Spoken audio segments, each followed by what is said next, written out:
මම මතකද ඇයරෝ ඒ කාලේ පිටිමිට chat කරලා එකපාරම chat කරන්නේ නැවතු ඒ මාත් එක්ක. අනේ මට එකපාරක් අඳුර ගන්න බැරි වුණා. අයියෝ කඩෝලේ දැස්ස පෑවුවම ඉතින් කොහොමත් කුඩේ අමතක වෙනවනේ. මම නම් අඳුරගත්තා. අපිව ටයිම් පාස් කරන්න යූස් කරපු මිනිස්සු එහෙම ලේසියෙන් අමතක කරන්න බෑනේ. සුදානේ මං එහෙම අමතක කරේ නෑ. මං පාඩුවේ ඉන්න අහිංසක කෙල්ල. මම මැසේජ් කරනකොට අකමැත් කරන වෙන්න මට මැසේජ් කරලා විටිමිට කෝල් කරා. කම්මැලි වෙලාවට මට දුක්ඛ කියලා.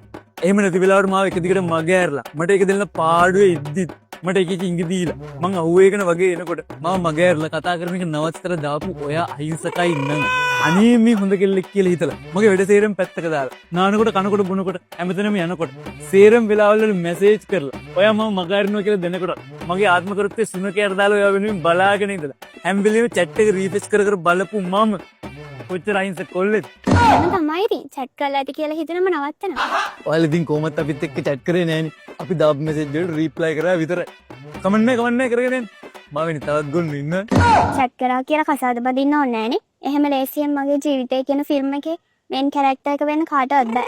මං කාගේවත් ජීවිතේ මේන් කැරක්ටර් එකක් නෙමෙයි. කැමියෝ එක. ඇයි කැමියෝ එකක් කියන්නේ? ෂෝට් ටයිම් එකක් වුණාට big impact එකක් තියෙනවා. What's up, goddamn hoe? Juice, do you ever get that modern day straws?